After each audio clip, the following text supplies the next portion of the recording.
할렐루야. 오늘 요한복음 10장 9절의 말씀을 함께 읽겠습니다. 내가 문이니 누구든지 나로 말미암아 들어가면 구원을 얻고 또는 들어가며 나오며 꼴을 얻으리라. 아멘. 이 본문의 말씀을 가지고 이렇게 예배하는 자들을 찾으시니라는 제목으로 함께 은혜의 말씀을 나눕니다. 예배란 무엇인가? 이 물음은 종교인들에게 있어 매우 중요한 물음입니다.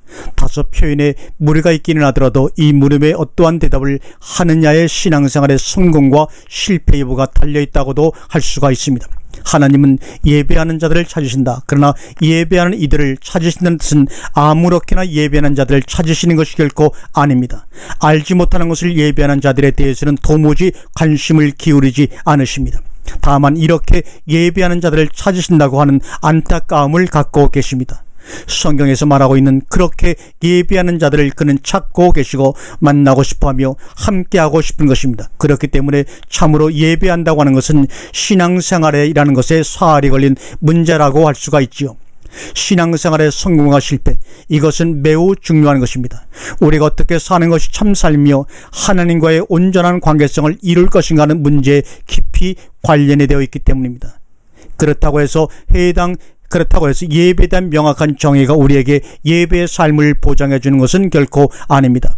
오히려 예배는 이미 진행되고 있는 종교적 삶에 대한 규정적인 표현이라고 하는 말이 더욱 어울릴 듯합니다. 왜냐하면 예배는 이렇게 드리는 것이다라고 규명되었고, 혹은 정답을 얻었다고 해서 예배가 된다거나 예배를 드릴 수 있는 것은 아니기 때문입니다. 예배는 능력이요 관계입니다. 내용이라거나 방법이 결코 아닙니다. 정성을 다하여 예배를 드렸다고 해서 그 예배가 하나님이 받으시는 예배라고 할 수는 없습니다. 그리고 정성껏 예배를 드려야 한다는 말 속에는 그 말을 사용하고 있는 사람의 예배에 대한 정의가 이미 내포되어 있습니다. 비록 분명하진 않더라도 자기 나름대로의 이해와 정의를 갖고 있습니다. 그것을 명확히 표현할 수 없다는 것과는 별개로 자신의 삶 속에서 이미 예배에 대한 자신의 이해를 따라 살고 있다고 보아야 한다는 말입니다. 그러나 그것은 알지 못하는 것을 예배하는 것에 불과하기 때문에 불행이 있는 것입니다. 예배는 정성의 문제도 아니고 성실의 문제도 아닙니다. 관계성의 문제요 삶의 문제입니다. 어떤 형식을 예배라고 규정할 수 있는 것도 아니요 내용을 예배라고 할 수 있는 것도 아닙니다. 이제 우리가 살펴보고자 하는 예배의 성격 규명은 하나의 언어적 표현 속에 개념화시킨 것뿐임을 인지해야 합니다. 그러면 예배는 이런 것이다라고 한다고 해서 그 말의 함정에 빠져서는 안 된다는 점을 유념하지 않으면 안 됩니다. 굳이 이렇게 불필요한 전제를 하고서 이 방송을 시작한 이유는 이 방송이 끝나고 나면 우리가 이해가 될 수가 있기 때문입니다. 그러면 사랑하는 여러분, 예배란 무엇입니까? 우리는 구약에서 제사와 관련하여 예배에 대한 생각을 짚어볼 수가 있습니다. 기독교인들이라면 누구나 쉽게 할 수 있는 기사가 가인과 아벨의 제사입니다. 이 기사는 예배가 얼마나 중체대한 문제인지를 단적으로 보여주는 첫 번째 사건입니다. 물론 구약의 제사가 표현하고 있는 용어와 예배라고 하는 용어에 상관관계가 있지만 구약의 제사는 신약의 예배라는 표현과 크게 다르지 않습니다. 신약에서 자연스러운 표현의 이행이 나타나고 있습니다. 요한복음 4장 20절 사마리아 여인의 말에서도 이를 쉽게 알 수가 있습니다. 우리 조상들은 이 산에서 예배하였는데 당신들의 말은 예배할 곳이 예루살렘에 있다 하되이다. 나는 표현 속에 이미 제사라는 표현이 예배라는 용어로 환원되어 있음을 알 수가 있죠. 당시 사마리아 여인이 말하고 있는 이 산이라고 하는 장소는 여호수아가 모세 율법을 선포했던 그리심산과 에발산을 일컫는 것입니다. 이것이 전통적으로 유대인들로부터 멸시를 당해오던 사마리아 사람들의 제사를 지내왔던 곳입니다. 또한 유대인들의 예배처는 두말할 나위 없이 예루살렘이었습니다. 여기 사마리아 여인의 입에서 자연스럽게 나타나고 있는 표현을 보면 제사를 드리던 조상들의 행위를 그들은 예배라고 규정하고 있다는 사실을 알 수가 있습니다. 신약에서는 제사라는 용어가 그렇게 많이 쓰이지 않습니다. 대신 자연스럽게 예배가 등장하고 있습니다. 그리고 예배 대신 제사라는 용어를 사용할 때는 반드시 구약의 제사적 용어와 구별하기 위해 형용사를 대동해서 사용합니다. 가령 신령한 제사, 거룩한 제사, 향기로운 제사, 생축, 영원한 제사, 참미의 제사라고 하므로 긍휼을 원하고 제사를 원치 아니하시는 하나님의 신약적 제사 혹은 예배에 관하여 말씀하고 있는 제사의 개혁적 표현을 살펴볼 수가 있습니다. 그러면 이제 우리는 예배가 신약에서 어떻게 개혁되고 있고 우리의 삶 속에서 진행되어야 할 참된 예배는 어떻게 나타나며 나타나야 하는지를 살펴보도록 하겠습니다. 신약에서 예배라고 하는 헬라어는 세 가지가 등장을 합니다. 원래 학문적으로 예배라는 용어는 레이투루기아입니다. 이 말은 70인역에서 유래한 용어로서 히브리의 아보다를 레이투루기아로 번역한 것인데, 이 개념은 백성이란 뜻을 가진 레오스와 일의 뜻을 가진 에르곤의 합성어입니다. 이 단어는 신약성에 그렇게 많이 등장하고 있지는 않습니다. 동사 3회, 명사 6회로 나타나고 있는데 일반적으로 어떤 직무와 관련하여 많이 사용되고 있음을 알 수가 있습니다. 여기서 예배하게 된 일반적인 용어가 등장하고 있는 것을 알 수가 있죠. 개혁성경은 주로 레이투르기아를 주로 봉사, 직무, 직분, 섬김 등으로 번역을 하고 있습니다. 다분히 종교 의식적인 것에서 시작된 이 단어가 바울에게 있어서는 조금 색다르게 쓰이고 있습니다. 저희가 기뻐서 했거니와 또한 저희는 그들에게 빚진 자니 만일 이방인들이 그들의 신령한 것을 나눠 가졌으면 육신의 것으로 그들을 섬기는 것이 마땅하니라. 로마서 15장 27절의 말씀입니다. 역시 구약의 의식주적인 용어에 새롭게 이해되어 사용되고 있음을 알 수가 있죠. 그러나 이 개념을 통해서 예배를 이해한다는 것은 매우 제한적입니다. 신약의 예배에 대한 용어는 이 단어 외에도 다른 것이 있습니다. 즉 오히려 우리가 세심하게 살펴보지 않으면 안 될 개념들이 이제부터 살펴보고자 하는 프로스키네오와 라트레이아입니다. 프로스키네오는 동사로 60회, 명사로 1회 사용되고 있습니다. 이 단어는 프로스와 퀴네오 합성어인데 퀴네오는 키스하다는 의미를 담고 있습니다.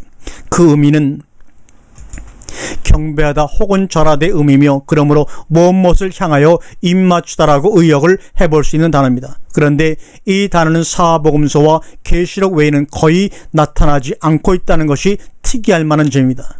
사도행전의 4회, 고린도전서 14장 25절과 히브리서 1장 6절에 각각 1회씩 등장하고 있을 뿐입니다.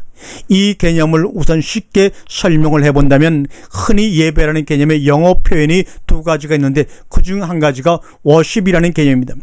이것이 바로 프로스케네어를 번역한 개념이라고 보면 됩니다. 동사 60회 중 워십으로 58회가 번역되고 있는 것을 보면 이를 쉽게 알 수가 있죠. 동시에 프로스케네어를 서비스로 번역한 사례는 찾아볼 수가 없습니다. 이에 비하면 라트레아는 명사로 5회, 동사로 21회 등장하고 있습니다. 이 단어가 곧 서비스 혹은 미니스트리로 번역된 단어입니다. 문제는 이러한 일련의 개념을 통해서 예배를 우리가 어떻게 이해할 것인가 하는 점입니다. 어떤 이들은 라트레아는 언제나 하나님을 예배하는 데만 쓰이는 단어라고 말하는 이들도 있는 반면 그 반대의 경우도 등장합니다. 반대의 경우라는 것 라트레아는 섬기는 것이며 봉사하는 것이요, 그러므로 진정한 예배는 형제나 이웃을 내 몸과 같이 섬기는 삶이라고 하는 견해가 있습니다. 여기서 조금 정치적인 채색에 짙게 가미되면 이른바 민중의 개념이 등장하고 구조학의 개념이 등장합니다. 우리가 살고 있는 사회 구조적인 모순이라든지 부정부패 척결은 기독교인 이전의 모든 인간들의 공통의 관심사로 해결되어야 하는 문제들이요 관가되어서 안 된다는 사실입니다. 그것은 인지상정이요 상식인이라면 누구든지 알 수 있는 현상들입니다. 문제는 그러한 것과 예배라고 하는 것이 어떤 관련을 맺고 있는가 하는 것인데, 물론 전혀 관련이 없는 것만은 아니죠. 그러나 그것은 예배 이전의 문제요, 이전의 상식입니다. 그러한 것을 예배적 삶이라고 한다면 그들의 종교관에 비추어 볼 때 예배가 될 수 있습니다. 그들의 신간에 의한 예배 행위이기 때문입니다. 인간은 누구나 이미 어떤 방식으로든 예배 행위를 하면서 살고 있기 때문입니다. 그들의 신앙의 대상이나 신간에 의해서 삶을 사는 것은 이미 신과의 대화인 셈이며 예배가 된다고도 할 수가 있습니다. 그러나 여기에서 매우 위험한 요소가 발생할 수가 있습니다. 자칫 중요한 알맹이가 빠진 채 구호와 행위만이 강조될 우려가 있기 때문입니다. 사랑 혹은 신이 등장하지만 그것이 명분으로만 등장하고 자신의 행위만이 더 우위에 서서 일이 진행될 수도 있기 때문입니다. 어떻든 우리는 성경에서 언급하고 있는 라트레아를 그렇게 학대 해석해도 될 것인가라는 의견에 동의할 수가 없습니다. 그리고 라트레이아는 오로지 하나님을 예배하는 데 사용되는 개념이라고 하는 것도 일면 동의하지만 주의할 필요가 있는 개념입니다. 그것을 어떤 식으로 사용하느냐는 것은 매우 중요하기 때문입니다. 무슨 말이든지 그 언어의 일반적인 의미보다도 사용하는 사람이 어떻게 쓰느냐가 더 중요한 것이 언어입니다. 무엇 하나 하나님과 관련되지 않은 것이 어디 있겠습니까? 그러나 하나님께 예배하는 데만 사용된다는 말 속에는 다분히 우상적 색채가 짙게 드리워져 있습니다. 말은 맞는 것 같지만 그 말 속에 배인 성격이 그렇다는 것을 말씀드리는 것입니다.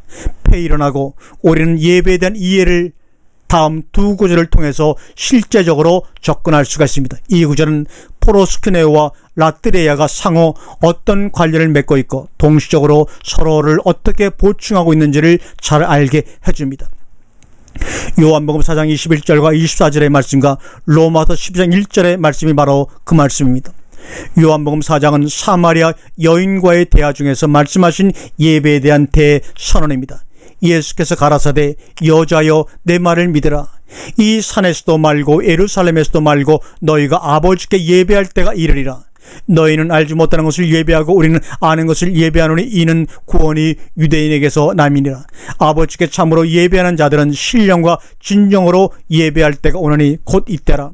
아버지께서는 이렇게 자기에게 예배하는 자들을 찾으시니라. 하나님은 영이시니 예배하는 자가 신령과 진정으로 예배할지니라. 아멘. 여기서 등장하는 개념이 곧 프로스코네오입니다. 마태복음이나 누가복음에도 많이 등장하고 있기는 하지만 그곳에 등장하는 개념들도 결국 여기서 잘 정돈이 될 수 있으며 그 개념의 이해를 바르게 정립해 줍니다. 예수에게 달려와 절하며 경배하는 기사가 많이 등장하고 있으며 그럴 때 포로스키오라는 단어를 흔히 사용합니다. 여기 사마리아 여인과 대화에 사용하고 있는 예배도 그와 전혀 무관하지 않습니다. 모든 인간들이 1차적으로 예수에게 무릎을 꿇지 않으면 예수로 말미암아 청산될 수 있는 태산보다 무거운 죄 문제가 해결될 수가 없습니다. 어떠한 방법도 우리의 부정과 부패를 청산할 수가 없습니다. 개인의 제약적인 속성으로 무엇을 해결할 수 있으며 타파할 수가 있겠습니까? 결국 예수에게 경배하는 과정이 필요하며 사마리아 여인과의 대화의 핵심도 예배의 핵심적 요소를 할 수 있는 예수 그리스도의 자신의 메시아 선언과 구원의 선포라고 할 수 있는 것이요, 거기에 예배 핵심이 있음을 알리는 것입니다. 그러므로 곧 이때라는 말이 타당한 것은 사마리아 여인 앞에 자신이 서 있기 때문에 사마리아 여인에게는 바로 거기 그리고 그 시간만이 예배 초소요 때였던 셈입니다. 그러므로 우리는 항상 바로 여기 그리고 지금만이 처소와 장소가 될 수 있어야 예배의 삶이 온전히 진행될 수가 있습니다. 여기는 바로 그리스도 안이어야 하며 그것은 또한 항상 현재여야 합니다. 지금 그리고 여기에서의 예배가 없다면 이는 예배에 있어서 이미 실패하고 있는 것입니다. 그런데 예수께서는 다음과 같이 말씀하고 계십니다. 피누마호 데오스 카이 톤스 포로스키노타스 아우톤 앤 프누마티 카이 알렌데이아 데이 프로스네인. 이 말은 하나님은 영이시니 그를 예배하는 자들의 영과 진리로 예배해야 한다는 말씀입니다. 예배를 하라고 하는 명령형이기보다는 당위를 나타내는, 그래야 마땅히 그래야 된다는 의미입니다. 그렇지 않은 것은 알지 못하는 것을 예배하는 것이기 때문입니다. 이것이 예배 형식이라면 형식이라고 할 수가 있습니다. 그러나 그것이 어찌 주일날이라고 하는 날에 모여서 모양을 갖추어 드리는 그러한 형식을 일컫는 것이겠는가? 형식이라면 엔 프리마티 카이 엘렌데야, 영과 진리 안에서만이 있을 뿐입니다. 그 안에서만 영이신 하나님이 계시기 때문이요, 그곳에서만 거룩한 입맞춤이 가능하기 때문입니다. 이것이 하늘이요, 이곳의 생명의 근원이 있기 때문에 당연히 예배는 그렇게 이루어져야 하는 것이요, 그러한 때가 도래해야 되는 것입니다. 사마리아 여인에게도 그것이 미래일 때가 있었고 그리고 바로 지금일 때가 있었듯이 이제 우리는 그렇게 예배해야 하는 때를 맞이하지 않으면 안 되겠습니다. 이 예배는 골방에 들어가 문을 닫고 오직 영과 진리의 창고 안에서 영이신 하나님을 만나 뵙는 것을 말합니다. 하늘 창고에 쌓인 보화를 보고 눈이 휘둥그레지는 경험을 하는 것이요, 생수를 마시고 생수의 뿌리를 들이는 것이며 쌓을 것이 없도록 붙지 아니하나 보라는 시는 보화를 손에 가득 쥐고 입에 머물고 생명을 호흡하는 순간입니다.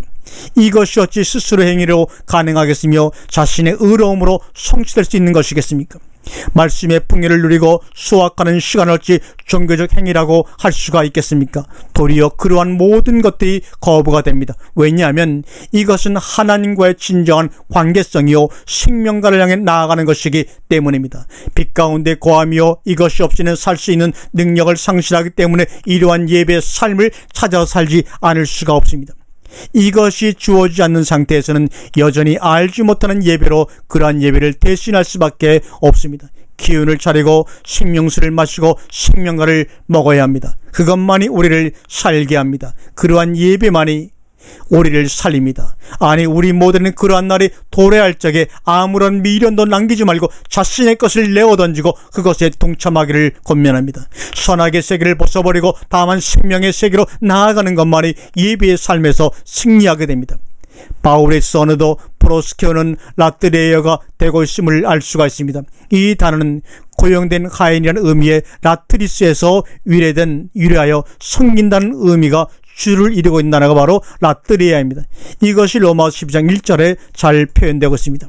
그러므로 형제들아, 내가 하나님의 모든 제배하심으로 너희를 권하노니 너희 몸을 하나님이 기뻐하시는 거룩한 산제사로 드리라. 이는 너희의 드릴 영적 예배니라. 라트레이아. 바울은 여기서 거룩한 산제사로 드리는 것이 합당한 예배 라트레이아라고 하고 있습니다. 문제는 여기서 거룩한 산제물로 드리는 것이 무엇이겠는가 하는 것입니다. 물론 제사 혹은 제물은 하나님께 드리는 것이요 그것이 하나님을 섬기는 것입니다. 그런데 하나님께 드리는 제물의 결과는 무엇인가? 그 이야기에서 그렇게 많은 제사와 제물은 무엇을 위한 것이었던가? 그 모든 것이 곧 우리 자신의 죄를 사해 주는 것이요 우리의 문제 때문에 양의 제물이 필요했던 것이죠. 제사장의 제물을 드리는 봉사와 섬김 행위는 그것의 결과로 백성들의 죄의 문제를 해결하는 것 관련이 있었고 그것이 제사장들의 직무였습니다. 그런데 바울은 양을 잡아서 거룩한 산제물로 드리라고 표현하고 있지 않고 자신을 거룩한 산제물로 드리라고 하고 있습니다. 이것이 예배의 참모습이며 라트레이아라는 것입니다. 그러므로 산제사 삶은 곧 예배인 셈입니다. 산제사의 대표적인 모델이 예수 그리스도임은 더말할 나위가 없습니다. 에베소장 1절과 2절의 말씀이죠. 그러므로 사랑을 입은 자녀같이 너희는 하나님을 본받는 자가 되고 그리스도께서 너희를 사랑하신 것 같이 너희도 사랑 가운데서 행하라. 그는 우리를 위하여 자신을 버리사 향기로운 제물과 생축으로 하나님께 드리셨느니라. 바로 예수 그리스도 자신이 라트레이아 산제사의 대표적인 모델이 되었습니다. 예수 그리스도의 산제물은 곧 자신이 하나님께 드려지는 것이요 그것은 우리를 사랑하는 것이었으며 우리를 위해서 자신을 버리는 버림입니다. 이것이 산제물이며 산제사입니다. 이것이 예배요 사랑 가운데 행함입니다. 이것이 라트레이아요 섬김인 셈입니다. 이것만이 하나님을 섬기는 섬김의 진정성이며 예배입니다. 그것은 자신의 구원인 동시에 물론 형제의 구원입니다. 로마서 12장 이하는 결국 이러한 산제사의 삶이 어떻게 형제들과의 관계성 속에서 나타나지는가를 말씀하고 있습니다. 그리고 그것만이 하나님을 섬기는 것과 동시적으로 하나인 것입니다. 그렇다면 이것은 어떻게 가능할 수가 있는가? 어떻게 생축으로 드리는 삶을 살 수 있다는 말인가? 그것은 곧 피누마티카이 알렌데야 영과 진리 안에서의 예배만이 그것을 가능케 하는 원동력이요 근원입니다. 그래서 영과 진리 안에서 프로스키노는 라트레아를 가능케 하는 것이며 이것은 둘이 아니요 하나인 셈입니다. 서로 다른 관점에서의 표현일 뿐입니다. 무릇 시냇가의 신견나무가 시절을 쫓아 가시를 맺으며 잎사귀가 마르지 아니함 같이 그 행사가 형통하다는 시편의 고백과 같은 양태입니다. 시냇가에 뿌리를 내리고 있는 것이 프로스코네라면 시절을 쫓아 가시를 맺는 것은 라트레이아 예배니 이것을 어찌 둘이라고 말할 수가 있겠습니까? 이것은 둘이며 동시에 하나입니다. 둘이면서도 둘이 아니고 하나이면서도 하나가 아닌 것이 이것의 관계라고 할 수가 있습니다. 열매를 맺지 않으면 온전한 구원을 이루어지지 않고 배임을 당할 수 있으니 이것은 둘이요 뿌리가 없이 열매가 있을 수 없으니 하나입니다. 포로스코노이가 빠진 라트레이아는 메마르게 짝이 없는 것이며 알맹이가 없는 쭉정이에 불과하고 생명이 없는 공허입니다.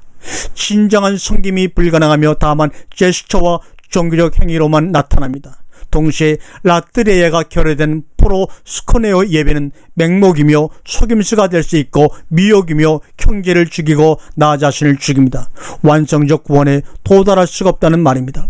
진정한 양식은 이들이 어우러진 곳에 존재합니다. 그렇지 않고는 참된 양식도 참된 음료도 아닙니다. 부분이요 반쪽이며 자칫 썩어버리는 것이 될 수가 있습니다. 전자 예배도 유대하고 경이로운 것입니다.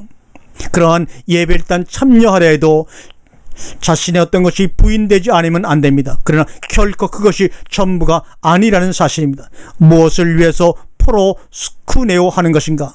혼자서 세월 가는 줄 모르고 돌을 닦기 위해서 그러한 것인가? 그러나 기독교는 득도를 줄기 위한 종교가 절대로 아닙니다. 그것은 참된 깨달음이 아니요 도리어 반쪽의 알입니다. 참된 예배가 아니요 참된 자유가 아니며 사랑도 아니라는 말입니다. 참된 예배가 아니요 참된 자유가 아니며 사랑도 아니라는 말입니다. 참된 상가는 거리가 멉니다. 기독교가 산속의 종교가 아니라는 말의 상징성은 우리가 모두 음미해 보아야 합니다. 예수께서는 참으로 신비한 말씀으로 진리를 선포하시고 우리를 격려해 주고 계십니다. 요한복음 10장 9절에 내가 문이니 누구든지 나로 말미암아 들어가며 구원을 얻고 또는 들어가며 나오며 꼴을 얻으리라. 아멘. 들어가며 나오며 꼴을 얻으리라.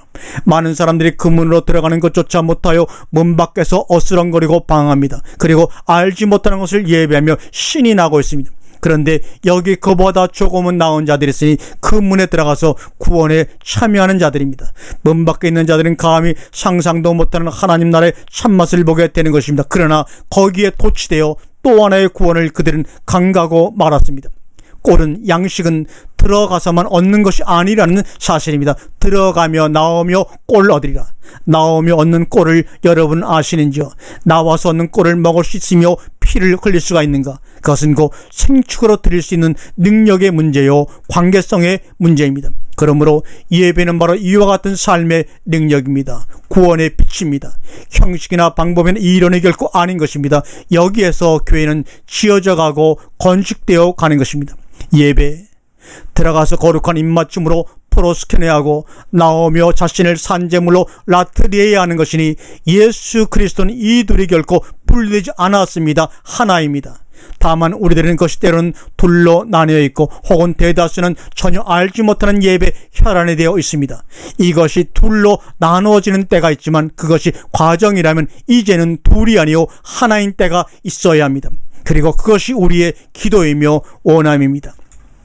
하나님은 이렇게 예배할 수 있는 자들을 찾으시고 계시니 곧 이때가 아닌가 합니다. 우리 좀 더 성숙한 삶으로 나아가기를 소망합니다. 그리고 예배하는 삶을 살아내기를 원합니다. 아멘. 예수께서 대답하여 가라사대 기록하기를 주 너희 하나님께 경배하고 다만 그를 섬기라 라트레야 하였느니라. 마태복음 4장 10절의 말씀입니다. 아멘.